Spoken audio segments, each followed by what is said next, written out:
Good morning, everyone. Or good afternoon, almost. Good morning. Morning, afternoon, whatever.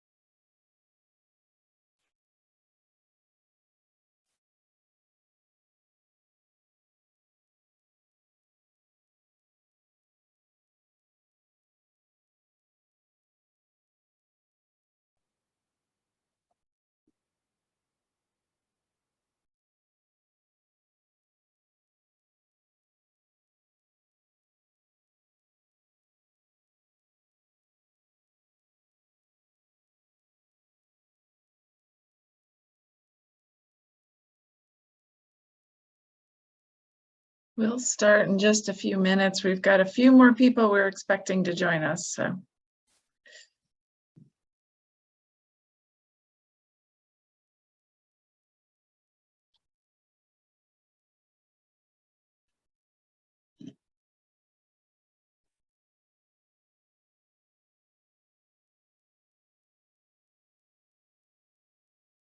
I see there's a Jan. Are you, where are you from, Jan?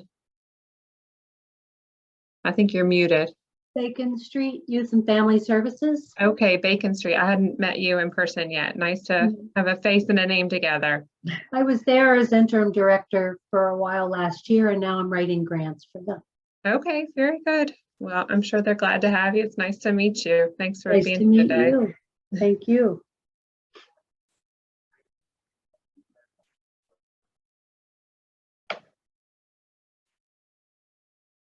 I'm going to give us just another couple minutes since I know it's lunchtime and people are probably running around.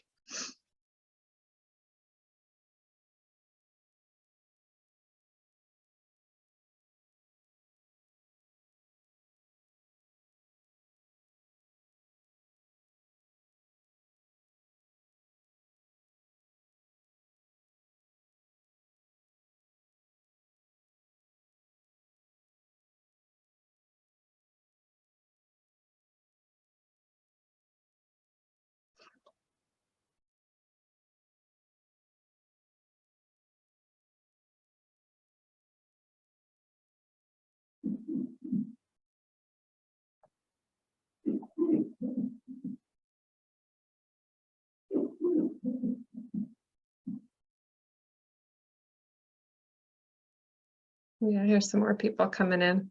Yeah.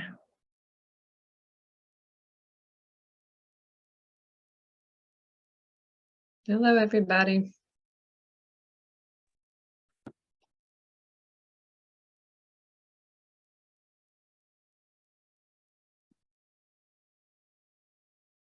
Well, Nancy, I mean, we might as well get started. Sure. I don't want to keep everybody here longer than we have to. I'd like to welcome everybody to the Williamsburg Community Foundation's new grant software training, which we all know is about as exciting as watching the grass grow. But we're glad that you're here with us. And Jenny's going to do an overview of how this software works and how you will log in to access it.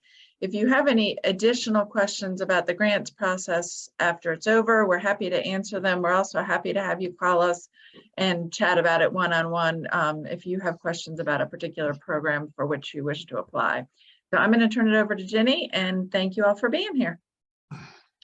Hey, good morning, everyone. Good afternoon. I'm going to share my screen, so give me a minute to just get that pulled up for you guys. The technology will work. All right, can everybody see kind of a red PowerPoint screen? Okay. So like Nancy said, I'm just going to give an overview of our grant opportunities and really talk mostly about how to use the new application system. So let me just click through. Just to let y'all know what grants we have. If you've applied before, you're familiar with these. If you're relatively new, I'll just go over them a little bit. Most people apply through the Community Endowment Grant, and that's a max of $5,000 request. That is very broad. The main focus is that your program has to benefit our service area, which is City of Williamsburg, James City County, and York County. But it can be in any of these, we call it focus areas, but arts and culture, children, young adults, environment and conservation, health and community wellness, and senior services. And just so you know, there's more specific criteria on the website for grant eligibility, but these are kind of broadly what we're funding right now. The Altschuler Sports is primarily for wrestling, and that's based on the money was left by an individual through a bequest, and that's how he wanted his money to help people, is through sports and also transportation. So we have 2 pots of money for those. But the sports is primarily wrestling, and the other piece of that is it's for getting kids involved in sports who would otherwise not be able to be involved, whether that's because of low income or that sort of thing.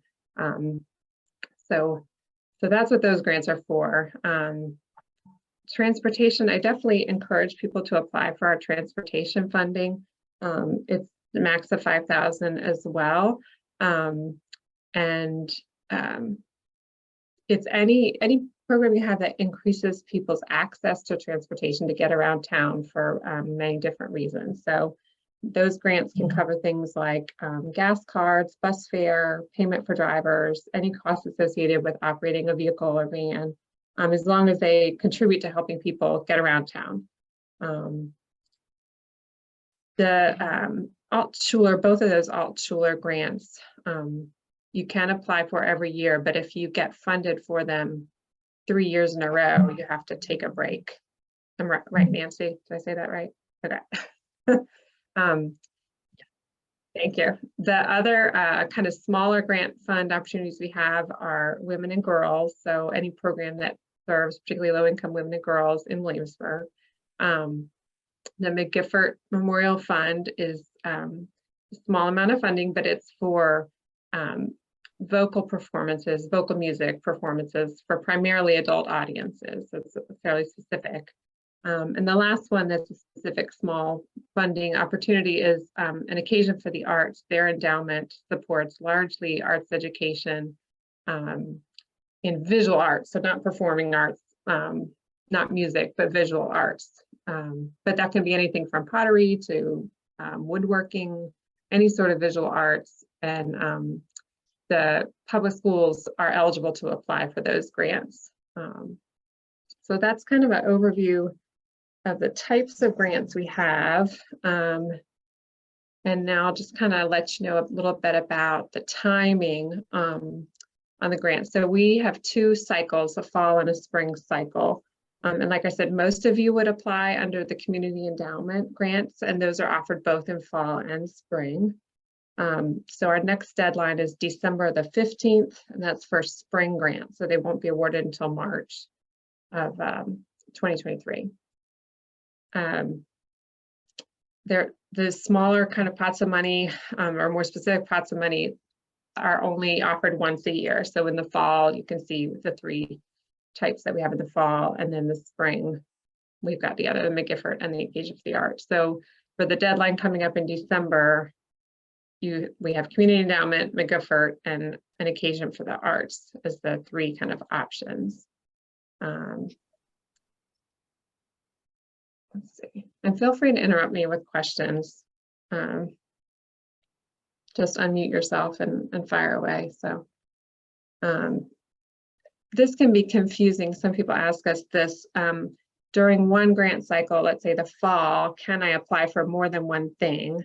And the answer is yes, you can apply, say, for a community endowment and a McGiffert, but you will not likely be funded for both. So it's good to remember that. And you could only apply for one community endowment grant at a time. In fact, the system won't even let you apply for more than one. Another thing people ask us is, should they apply in both the fall and the spring, for example? And the answer is, just so you know, generally an organization will only, if they're funded, it will only be once during a calendar year. So January to December.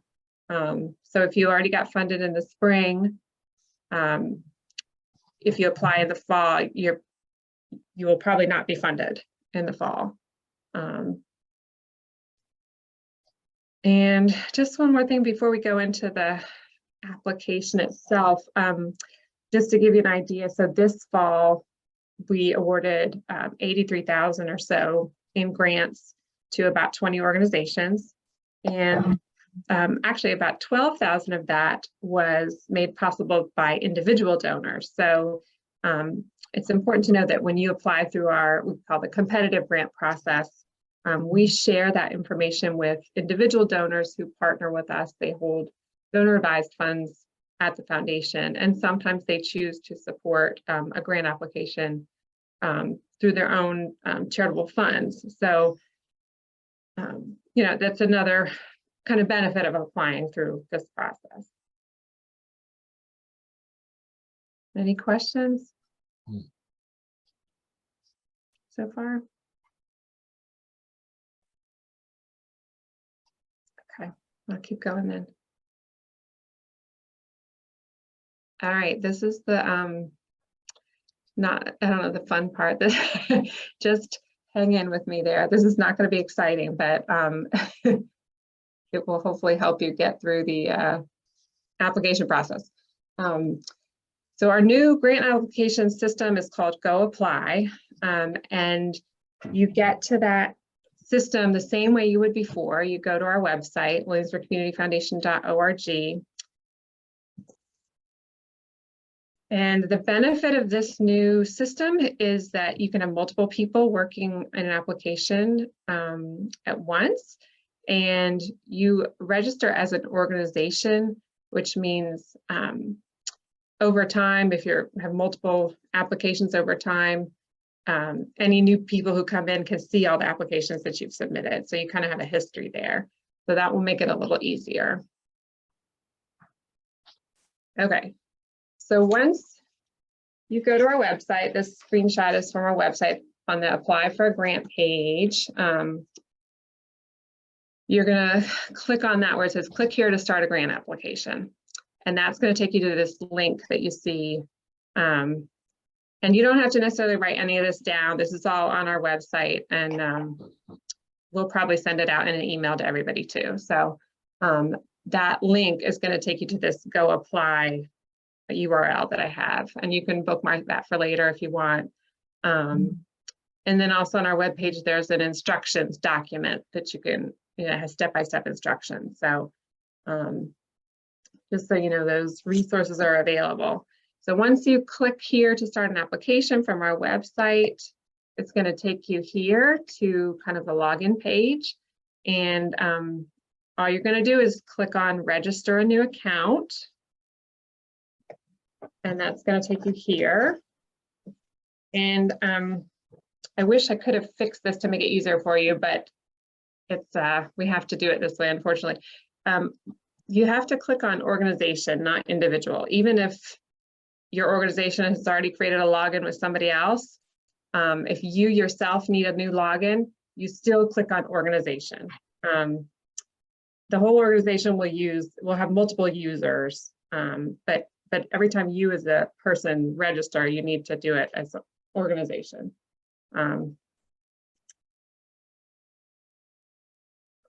Hope that makes sense. The individuals is really made for when we have scholarship applicants. That's why it's different. Right. Yeah. That's why we had to keep it that way, because it's a system we're going to use for multiple purposes. But like I said, everybody who registers will create a login, and you start with this page where you search for your organization, and it's best to use your tax ID number. you can see there, you can put your tax ID number in there and you'll hit search, and it's going to search for your organization in the IRS website, essentially. And I put in the EIN or the tax ID for Dreamcatchers, and this is what I came up with. Is this you, basically, is what it's saying. And so I'm Dreamcatchers, for example, and I would just hit select, and then it will take you to the next step.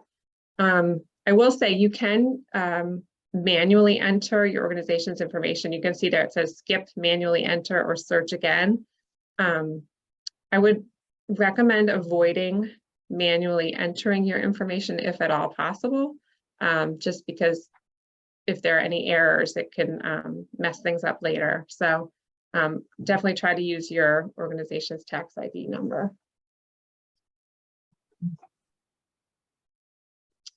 Okay. You know, if you go in the search and you misspelled something and your organization doesn't come up, you know, just hit search again and you can look for it again. This system, like I said, it goes directly to the IRS's kind of database of nonprofits. So everybody should be in there. If you're not, you know, you can contact us or you can manually enter it, but you should be in there unless you're a very, very, very new nonprofit, right, Nancy? Those are updated pretty quickly.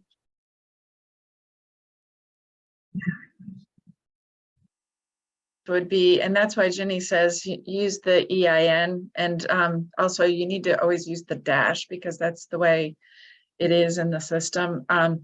The only way it would be different is like if, for example, you have a DBA, you know, it might come up with a name that's a little bit different than what we're all used to seeing. But like, for example, our name is actually, legal name is Greater Williamsburg Community Trust. So if you search using our EIN number, it'll come up with Greater Williamsburg Community Trust, but we know it's us, and hopefully you know what your legal name is as well. So that's probably the only time you'd find something weird in there. All right, thanks, Nancy. So once you've found your organization, what it's going to do is take you to a page to kind of fill out a little profile, basically. And the top part will be pre-populated with the information that the IRS has, your name and address and that sort of thing. And then you kind of scroll down and you fill out the rest of this account. And you can update this later. So it's not like you can never change it. So if you scroll down, you see where you fill in your first and last name, your email, and create a password. Just one thing to know about this, some organizations have like a generic email for a grant writer or a development person. So that's fine, but what you need to do is you need to have an actual first name and last name of a real person in this, if you're gonna create a login here. So just so you know, it shouldn't say like first name grant writer, last name Bacon Street or whatever. It should have a real person's first and last name. All right. Okay. And also, just so you know, if you accidentally create the login under the individual and not organization, it's not a big deal. You can just go in and create a login as an organization afterwards. So it shouldn't mess you up. But if you have any trouble, just contact us and we can sort things out. So, so then you created your login, success. So you hit the return to login. Yeah. Hi, this is Julie. I've got a quick question. Yeah. On the prior page when you were creating the login registration. So you mentioned earlier that each user has to register using the organization tab. But in this instance, when you're setting up your profile to begin with, are you setting it up as so there would be one representative for the entire organization, and everybody else would also then use that profile as a user? Is that right? Yeah, basically you'll have one dashboard for your entire organization, and I'll show you that part next. But everybody who's using the system has to have their own login, basically. Okay, So when you go out to fill this out, you fill out the organization's information and then your personal information. okay. And, you know, anybody else who you want to be involved in the grants can do the same thing. And we'll that still be make just sense? tied to, they'll be tied Yeah. to our EIN, basically. Right. Okay, Yeah, perfect. Thank you. Yeah. Does that make sense? Anybody else have questions before I go on? Okay. All right, so you registered, you returned to login. So now we're on that page where we started again, and now you enter your email and your password and sign in. And that will take you here. So this is the dashboard that I mentioned. And you can see that you've got a couple different choices. You've got submissions, opportunities, and organizational profile up there at the top on the red bar.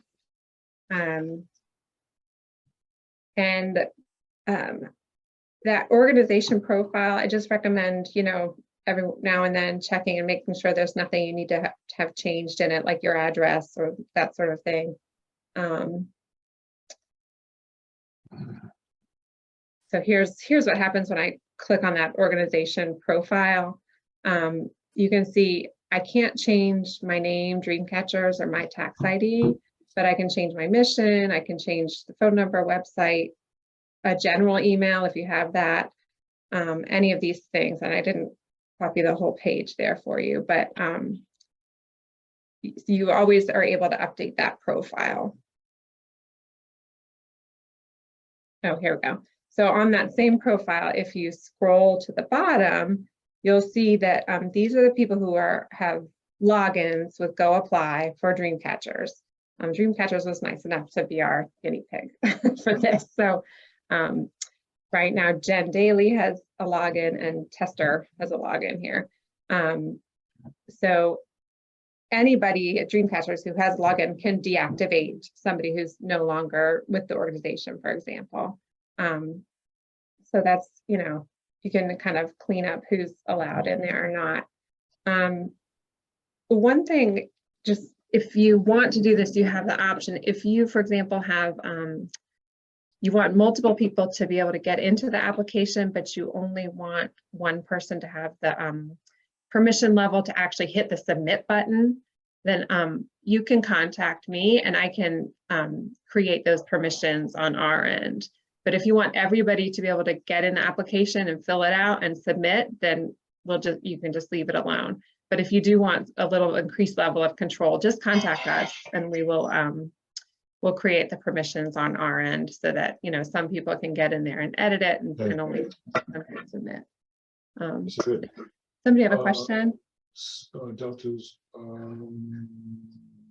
Can you say a little bit about the different permission levels? So there's, like you said, edit, there's submit, there's, are there others that we need to know about?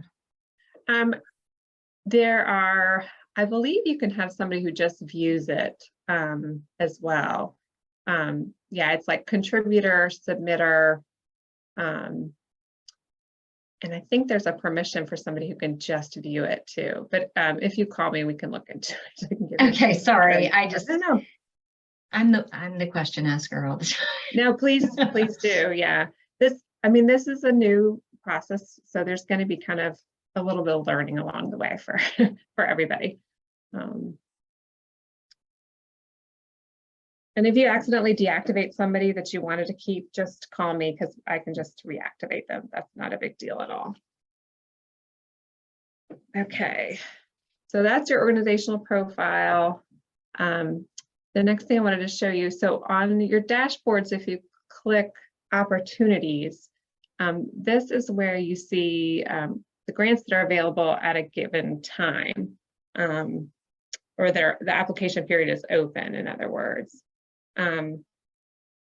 Just be aware, although this says my opportunities, that doesn't mean that this view was customized for grants that you should that your organization should apply for or would be qualified for. This is literally just the grant options that we are currently offering at the foundation right now. So if you're still wondering which grant I should apply for, or I don't know which one I qualify for, just contact us and we'll help you figure that out. Another thing to be aware of, those special grant funds, the Occasion for the Arts and the McGiffert Fund, it's a special grant application. That's actually the same application, but within there you choose which one you're applying for. So just so you're aware of that. And then to actually open the application and start it, you click on this view button on the far left.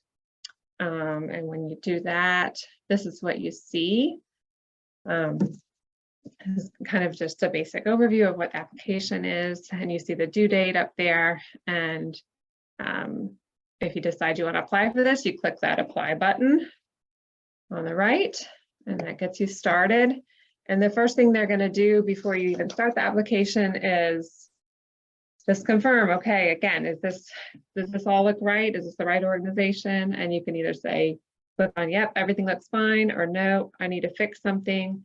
And if you click on, I need to fix, it's basically going to take you back to your organization profile page where you can update anything that needs updating. And you'll save that, and then it'll kick you back into the application. And then you fill out your application. So I'm not going to go through the whole grant application question by question.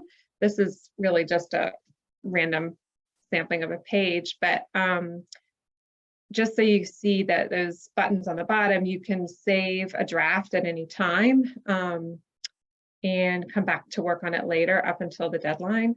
There's that next button. That means you can hit next and kind of page through the whole application ahead of time to read all the questions ahead of time. I know some people like to write out their responses like in a Word document and then cut and paste. So, you know, you can always do that because you can see all the questions ahead of time. I've got another question. Yeah, go ahead. Is it possible to download like a PDF of all of the questions or even a Word file so that you can start, you know, working on it outside of the system? So I think I can maybe download a PDF, or I can put a PDF on the website with the questions. I haven't done that yet, but I don't know that you can. I don't think you can like PDF a blank application. Okay. I didn't know if anybody else writing grants finds that helpful. Yeah. Yes, that's extremely helpful to have if we could. Yeah, I did that for our last round, but I need to do it for this round because the questions are slightly different. So I'll put that on my list. Yeah, for sure. Thank you. Yeah. Are we able to see historic applications that our organization has made? Were those brought over to this new system? No, those will not be in the new system, Maureen, but if you need copies of old applications, just let me know because we have them all on file here, so I can email, you know, things to you. Thank But you. that's a good question. Yeah, thanks for asking. Yeah. Yeah, so you continue to fill out the application. Almost all the fields are required, so it's, you know, like a lot of forms, if you don't fill something out, it's going to flag you to go fill it out. So it won't allow you to submit the application if a required field is blank. One other thing to note, if you've done our grants before, for the attachment section, I think you used to only be able to use a PDF file to upload an attachment, but in this system, you can use, I think, almost any type of file to upload, like a budget file. If you have it in an Excel spreadsheet, you can upload it as an Excel file. You don't have to convert it to a PDF file first. Same thing for, you know, if you have letters of support or photos or a brochure or something like that, you can upload it in whatever format you have. While we're talking about attachments, we do have our own budget form for your kind of project budget.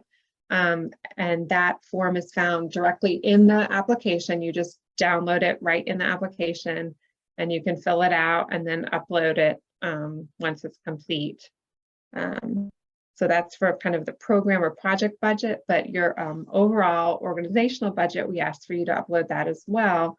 And that can be in your own format. We don't have a special form that you have to use for that. Anything else I'm forgetting, Nancy?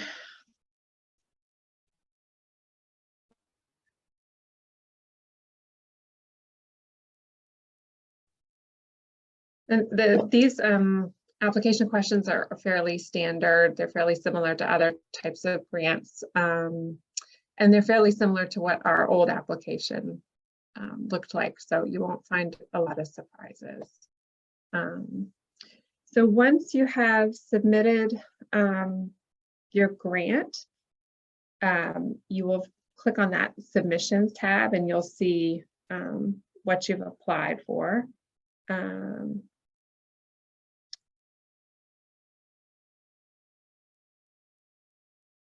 And in this case, you can see that it looks like there's an error message, maximum number of submissions have been reached. So I think in this case, what happened is, that's what I was talking about. You can only apply once within each grant type. So if I tried to apply for this Altschuler Sports, it says, no, we've already applied for that. So it won't let me start another application.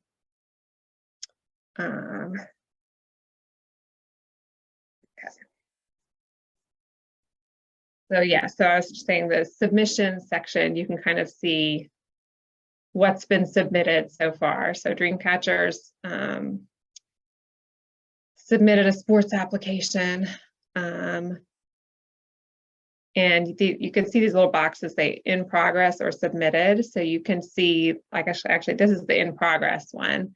So they have a sports application in progress.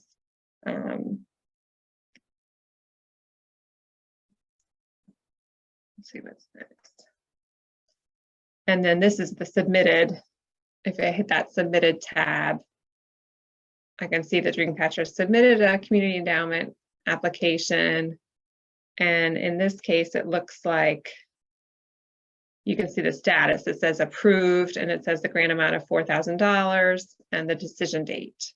And this is where on your submitted tab, this is where you can download a PDF of the grant application once you've filled it out and submitted it. So you can keep that for your files. That button on the far right there.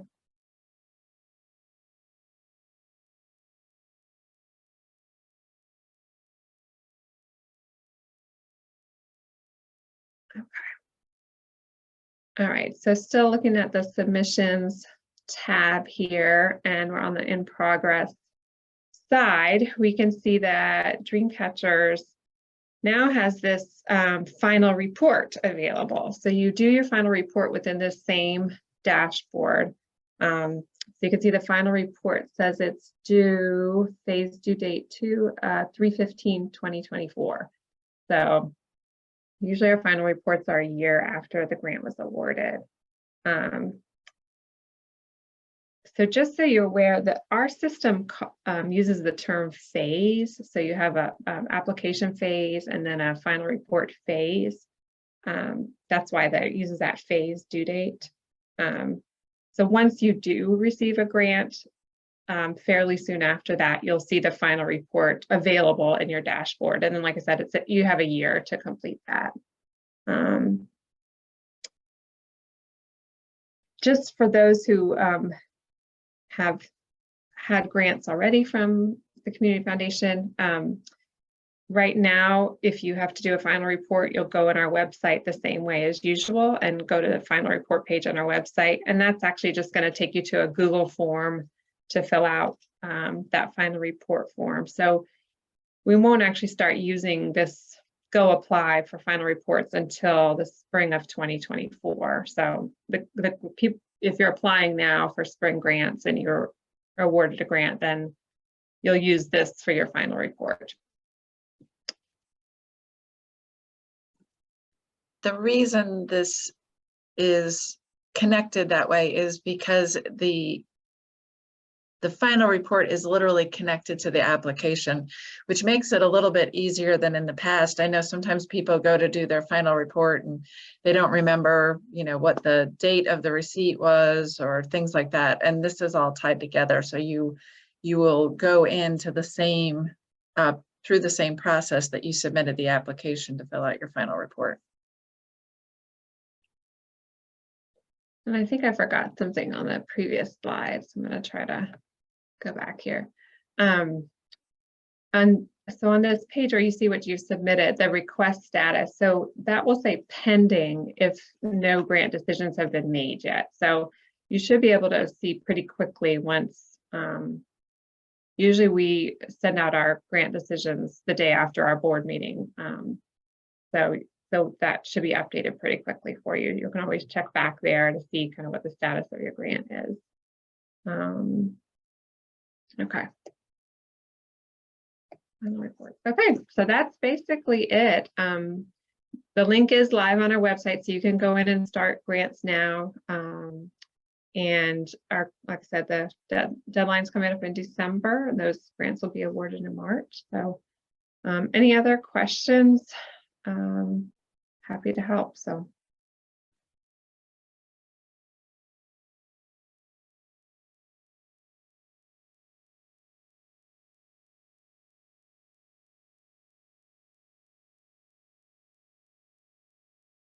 Well, like I said, if not, feel free to call us or reach out. We'll be happy to walk you through everything and, see what we can do. We definitely anticipate a few bumps on the road as we're learning this new system. So don't be afraid to call or email. Yeah, I'm laughing because bumps in the road are what we're used to around here. So as Jenny said, don't feel like it's you. It's probably us. And definitely call us if you have any issues.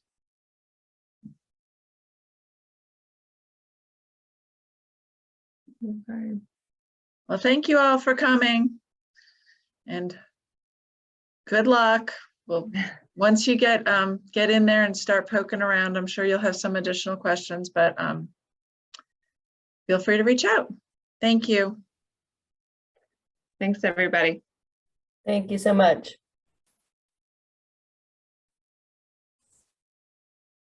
Have a good afternoon. You You too. too. Bye, Bye-bye. Danielle. Bye-bye.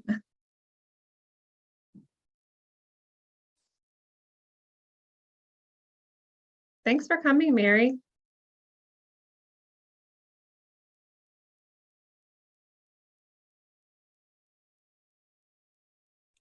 I'm supposed to unmute, so thank you. And we'll have a training for the committee later too, because you're. It's not that complicated. It's just not that big a deal, but since it's new, obviously Yeah. there will be issues. So, There's always something. There is always something, like, that's what we do. We troubleshoot, right? Right. Thanks, you guys. All right, take care. You too. Bye.